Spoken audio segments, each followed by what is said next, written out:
Many are predicting that the worst is yet to come, which is unfortunate, said one person here.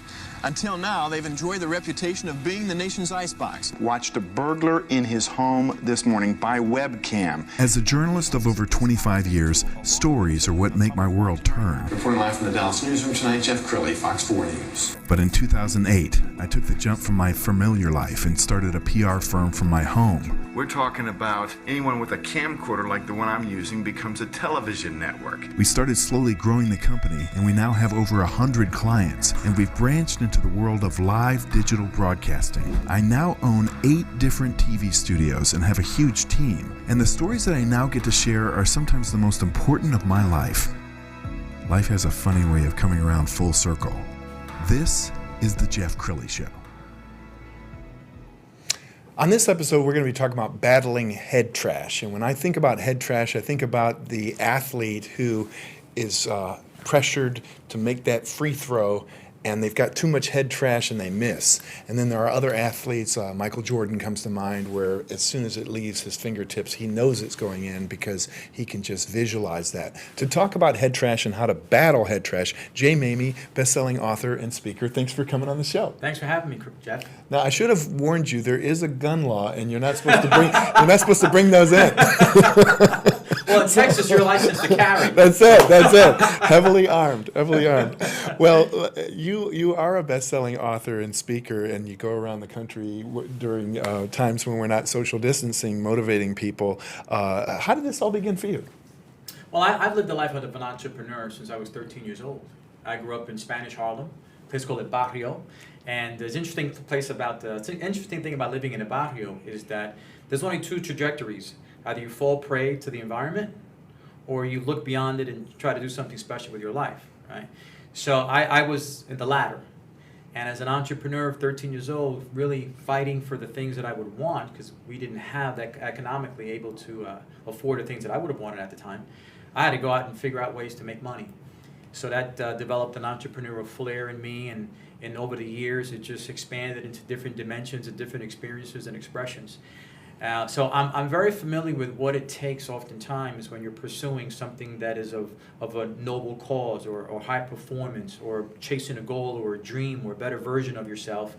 What can happen along the way when you are fighting to get to the next level, the obstacles you can run into, those enemies you can run into, that oftentimes become that head trash that stops most people from success. So let's talk a little bit about your books. We've got some slides we're going to put up. 7 powerful techniques for effective subconscious communications. Tell us about that book first. You know, I wrote that book because I realized that there are so many ways that the novice salesperson, the novice service provider shoots themselves in the foot. And my background in psychology, I actually have a double degree in psychology and in behavioral sciences. So what I learned in the field, in the trenches, from 13 years old to 18 was all just in the field, right?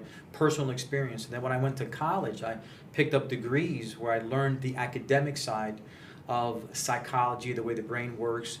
And I combined both, right? The actual in-the-field experience, entrepreneurial experience, and the academic experience to be able to really understand the way the brain works. So I learned that if you can learn, if you are a salesperson that understands the way the other person's mind works and how really the main decision maker resides at the subconscious level, yet most salespeople are chatting with prospects at the conscious level, they're never going to really be as effective as they can be until they understand how to sell the subconscious mind, not the conscious mind, and not worry about the cognitive part of the brain, but the part of the brain that actually makes the decisions. And most people don't know that, and that's what that book's about. I love that. And the second book, Battling the Invisible Enemy or Battling Invisible Enemies. Tell me about that. I love that name. Well, I wrote that book for myself, and everyone just has is privy to read it too, because I have always dealt with those enemies.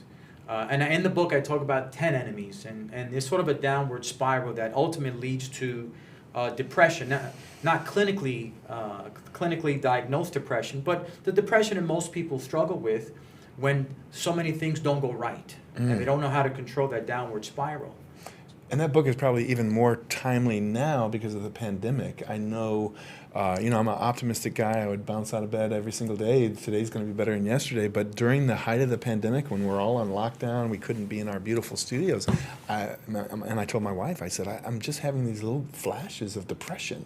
And it's not like me. And I self-diagnosed. I get energy from people. I have to be around people. So now that I'm back in the office and I'm around people all the time, I'm not suffering from that. But maybe some advice for people who are suffering from pains of depression related to the pandemic, isolation. Well, I did a talk yesterday for a huge corporation. And one of the things we were talking about was how to experience well-being, how to begin living a life where you have a sense of well-being. And how do you avoid arriving at a place where you are experiencing depression is first focusing on the things that help you feel well. And that is monitoring what causes you to have negative emotions, negative thoughts. And sometimes the way you can begin to barricade yourself is to avoid negative people, avoid negative environments, avoid the chatter that people are having around you that can bring your spirit down, bring your vibrations down. That's the first thing. You have to know how to barricade yourself from negativity. And then you have to learn how to control those natural thoughts that we have when things don't go right. Fear, worry, anxiety, discouragement. And understanding where discouragement comes from, which is, discouragement is 2 steps away from depression. And if you're discouraged too often, which discouragement means that something didn't happen when you wanted to, so it's a part of delay, but also something didn't happen at all, which is disappointment. When you add disappointment and delay, you've got discouragement. Wow. And that's 2 steps away from depression. So it's understanding what these enemies are, so when they rear their ugly heads, you can battle them right away. Wow, powerful. You are also a broadcaster. We've got some slides of you at KLIF. Tell us about your show. Well, I'm very excited. It premieres this coming Sunday from 11 to 12. And the show is about going from a place of surviving to thriving in different areas of life, whether it's business, whether it's family, whether it's fitness, whether it's relationship. And I've got an eclectic group of guests that are going to be offering their advice and their wisdom to the listeners. So it's going to be a high-powered, high-charged show. And I think we're in a time right now that people want to hear that kind of message. They want that kind of programming. And I'm excited to put it forth. That's wonderful. And you create some wonderful content. So I would urge my viewers and listeners to plug into all his social media. We've got a little video of you giving inspirational and tips, and you're very consistent about this. And I think that's awesome. Tell us why you do it. Well, I think that there's a great need for it. You don't have to go very far today on social media to find multiple speakers, multiple messages on positivity and growth and development.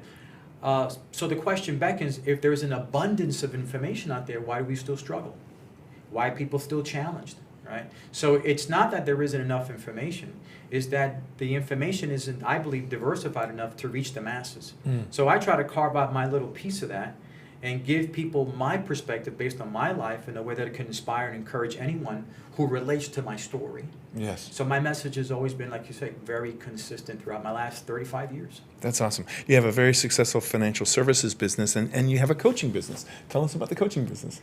Well, here's what's cool. If you look at my life, and by the way, sometimes it takes a long time to understand who you are.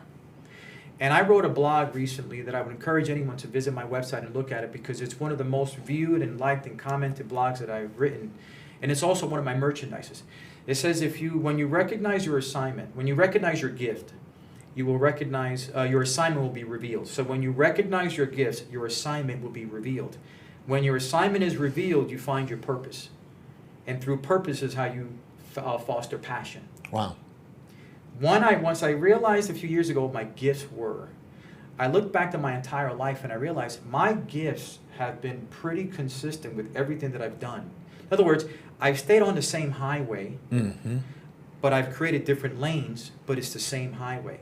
So whether it's speaking, writing, or financial services, it's been giving people a way to understand how they can be empowered in different ways. So everything about me is about empowering people and through multiple different expressions. We're almost out of time, so I want to give you a chance to give some final thoughts. Something that occurred to me about you, what I do know about you, is you are incredibly consistent. In order to have be fit like you are, it takes a lot of work in the gym. Where does this consistency gene come from? Is that mom, dad, or where'd that come from? It's the environment. When you are raised in meager means, there's always something about wanting to have more in a healthy way, right? Never wanting to go back to where you came from and what you lived through, that drives you to move forward. So I think I even though my background is not something that I think a lot of people would want to trade. I'm adopted, Spanish Harlem. I mean, it's not an experience that most people would want, but I count it as an advantage, because it just continues to fuel this fire and this hunger that drives me to stay consistent, because I'm always chasing the next version of myself. Well, steel has to go through that fire, doesn't it? That's exactly right. That's exactly right. Hey, you've been a great guest. We're going to put your website up. thejmaymi.com is the website. Get a hold of him for all your coaching and inspirational needs, and make sure and follow him on Facebook. Jay, you've been great. Thank you. Thanks a lot. Thanks for having me, Jeff. You bet. Appreciate you. That's it for now. We'll see you next time.